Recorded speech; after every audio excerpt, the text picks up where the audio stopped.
नमस्कार, स्वागत है आपका। मैं आपके साथ साक्षी सिंह। आज से 4 से 5 हजार वर्ष पूर्व दुनिया के हर कोने में लगभग एक ही काल में पिरामिड बनाए गए। ये वही काल था जब इजिप्ट में पिरामिड बने थे। इजिप्ट के पिरामिड दुनिया के अजूबों में शामिल हैं। वहीं 3000 साल पहले वहां राज करने वाले तुतनखामेन की मौत का रहस्य भी दुनिया भर के रिसर्चर्स के लिए एक चुनौती रहा है।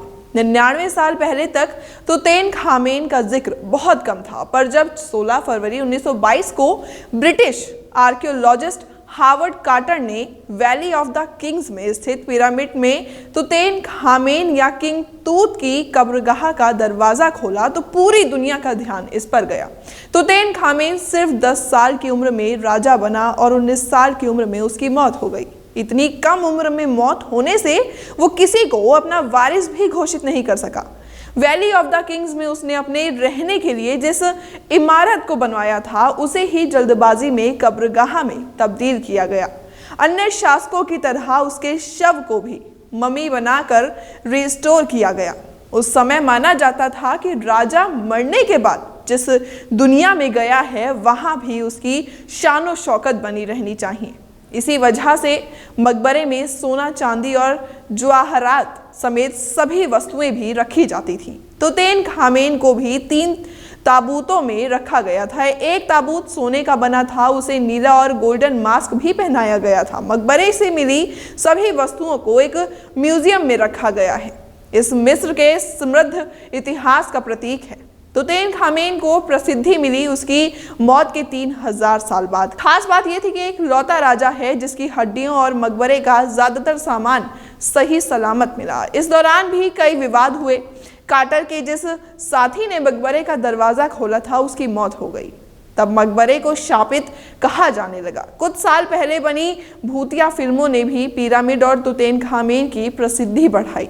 कार्टर ने अपनी स्टडी में लिखा है कि जब मैंने पहली बार तुतनखामेन की मम्मी को देखा तो मम्मी ने ताबीज पहन रखा था और पूरा चेहरा सोने से बने मास्क से ढका हुआ था। इन सामानों को निकालने के लिए कार्टर और उसकी टीम ने तुतनखामेन के शरीर के कई टुकड़े कर दिए। गोल्डन मास्क को हटाने के लिए गर्म छुरियों और तारों का इस्तेमाल किया गया। इस मास्क को बाम की तरह तुतनखामेन के चेहरे पर चढ़ाया गया था। काटे हुए शरीर को दोबारा ठीक करने के बाद 1926 में उसे फिर से पुरानी जगह पर रख दिया गया। उसके बाद से मम्मी को एक्सरे के लिए सिर्फ 3 बार बाहर निकाला गया है। वर्ष 1968 में हुए एक्सरे से ऐसा पता चला कि हड्डी का एक टुकड़ा उनकी खोपड़ी में धंसा हुआ है, जिससे कयास लगाए गए कि 19 वर्षीय तुतनखामेन की मौत स्वाभाविक नहीं थी बल्कि उनकी हत्या की गई होगी। पर 2010 की स्टडी ने खुलासा किया कि तुतनखामेन की मौत मलेरिया की वजह से हुई थी। यह आशंका भी जताई गई कि उसे हड्डी से जुड़ी कोई बीमारी भी थी जो उसकी मौत का कारण बनी थी। देश दुनिया में 16 फरवरी को इन घटनाओं के लिए भी याद किया जाता है। 2013 में पाकिस्तान के हजारा इलाका के एक बाजार में हुए बम धमाके में 84 लोगों की मौत हो गई, 190 लोग घायल भी हुए।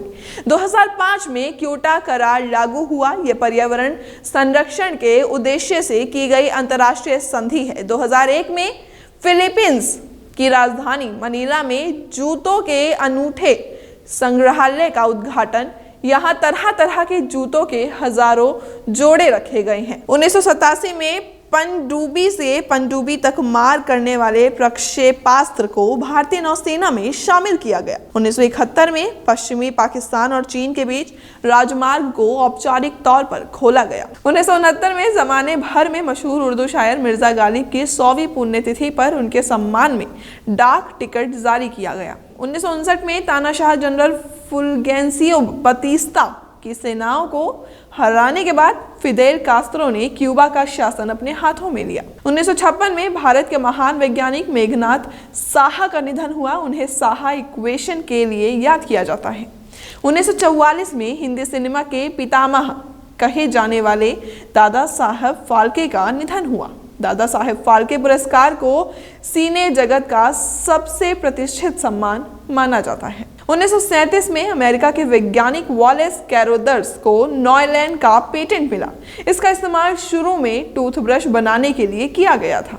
1896 में हिंदी साहित्य के सशक्त हस्ताक्षर सूर्यकांत त्रिपाठी निराला का जन्म हुआ। 1759 में मद्रास पर फ्रांस का कब्जा समाप्त हुआ।